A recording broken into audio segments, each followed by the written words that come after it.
Благодарам, подпредседателе, почитувани колешки и колеги. Техничката влада на прв поглед се наметнува како тема поврзана со институционална хигиена, а всушност отвара многу подлабока политичка рана. Се представува како рационализација на системот, како враќање кон нормалноста и ослободување на изборниот процес од едно преодно решение. Но овде лежи политичкото екзистенцијално прашање, од кое владата бега, а тоа дали Македонија конечно изгради држава во која на никому нема да му биде потребна техничката влада. И таму се наоѓа суштината во која треба да биде фокусот на дебатата која се отвори во јавноста, а денеска се отвора и во собранието. Техничката влада не се роди од европски идеал, туку од македонска демократска болест. Таа беше дел од пржинскиот политички аранжман, постигнат со посредство на Европската Унија во време на длабока политичка и институционална криза. ЕУ не ни донесе техничка влада затоа што таков модел е врвен демократски стандард, туку затоа што тогаш Македонија немаше доволно европски квалитет на владење. И пржинскиот договор беше поврзан со враќањето на довербата, фер избори и европскиот пат на земјата. Оттука, денешното прашање не е дали сакаме да живееме во пржино за секогаш. Никој не сака држава што постојано ќе се потпира на преодни механизми и кризно формулирани решенија. Секој што ја сака државата, како зрела европска демократија, треба да посакува ден кога техничката влада ќе биде непотребна. Но патот до тој ден не води преку нејзино механичко бришење од закон, туку преку системска зрелост што ќе ја направи таа непотребна. И техничката влада секако треба да се самоукине. Но тој момент ќе се постигне кога институциите ќе стекнат таков степен на независност, што опозицијата нема да мора да влегува во нив за да верува дека тие нема да бидат злоупотребени, кога јавната администрација нема да се третира како изборна инфраструктура. Потребата за нејзино постоење ќе се надмине и кога полицијата, министерствата, инспекциите, регулаторите и јавните предпријатија ќе престанат да бидат продолжена сенка на партиските штабови. Техничката влада ќе замине во историјата кога граѓаните ќе почувствуваат дека државата пред избори не навива за никого, не посегнува по присилни механизми, не дели санкции, казни и награди врз основа на партиска подобност или неподобност. Техничката влада ќе остане во минатото само кога државата достоинствено и еднакво ќе им служи на сите, за жал далеку сме од тој момент. И денес не сме во истата историска временска точка, како во времето кога се роди пржинската влада, но за жал препознаваме загрижувачки слична политичка матрица. Иста партија на власт, што премногу лесно ја изедначува државата со сопственото мнозинство. Институции што повторно се изложени на партиска гравитација. Закони што се туркаат без доволно инклузивна јавна расправа. Политички диалог што се заменува со демонстрација на бројки и изборни правила, што се отвараат без потребното чувство дека тие им припаѓаат на сите.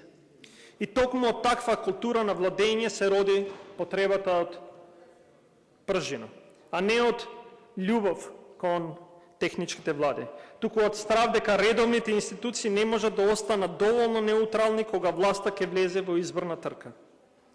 Ако денес повторно ги искусуваме истите политички процеси на нетранспарентност, исклучувачки пристап, ароганција кон опозицијата, слабост на консензусот и обид контролниот механизам да се представи како непотребен товар, тогаш прашањето не е дали сме го надминале пржино, туку дали повторно се враќаме кон политичка логика што го направи пржино неопходно.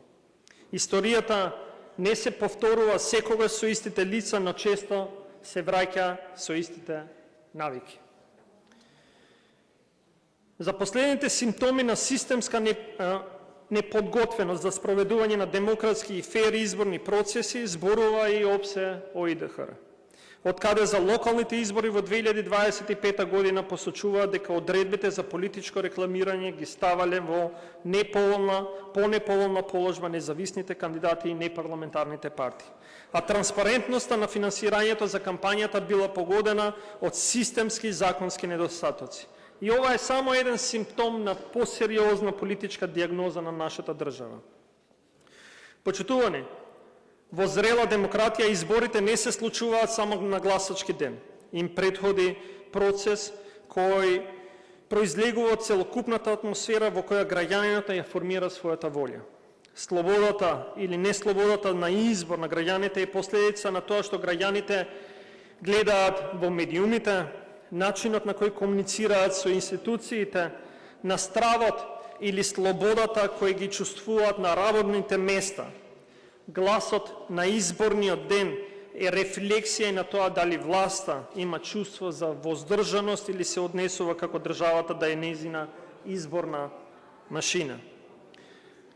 Пржино не беше романтична епизода од демократска историја, туку признание дека системот бил доведен во состојба во која довербата морала да се увезува преку меѓународното посредување. И тоа беше тежок момент за државата, но уште потежок би бил моментот ако денеска се преправаме дека причините исчезнале само затоа што некој сака да ја избрише последицата. Укинувањето на техничката влада може да биде европски чекор само ако доаѓа по европско заздравување на самите институции. Европската интеграција не е само внесување европско знаменце во законска процедура. Таа подразбира и развој на инклузивна политичка култура на владење. А таа бара консензус за изборните правила, почитување на опозицијата како легитимен дел од системот, транспарентни процеси, јавна расправа, силни контроли, независни институции и политичка скромност кај власта. Европските вредности бараат дисциплинирање на политичката моќ. Затоа, укинувањето на техничката влада без претходни вредностни и институционални поправки личи на обид да се тргне огледалото, наместо да се среди лицето што тоа го покажува. Техничката влада е огледало на нашата недоверба. Може би не ни се допаѓа сликата, ни пречи нејзината грубост, но кршењето на огледалото нема да ја поправи реалноста. Потребна ни е многу посилна и поискрена политичка амбиција за татковината да ни биде водена од институции кои ќе бидат доволно честни, доволно силни и доволно регулирани. Потребна е консензуална агенда за демократско созревање, целосно спроведување на препораките на ОПСЕ, ОДИР, изборни измени со широк консензус, департизација на администрацијата, заштита од злоупотреба на јавни ресурси, фер медиумски пристап, јакнење на ДИК и антикорупцијските механизми, јасни санкции за притисоци и политичка култура во која државата не е плен на победникот. И по исполнувањето на таа агенда, техничката влада ќе престане сама да биде потребна. Системската зрелост ќе не доведе до момент во кој овој механизам ќе се само укине, затоа што никој повеќе нема да чувствува потреба да бара дополнителна гаранција против злоупотреба на власта. И тоа ќе биде вистинската победа за демократијата. Техничката власт не е нашата цел. Не треба да биде наша цел. Целта е Македонија во која таа ќе стане непотребна. За жал, сега, нит последните избори, тоа не е време да дојде. Благодарам.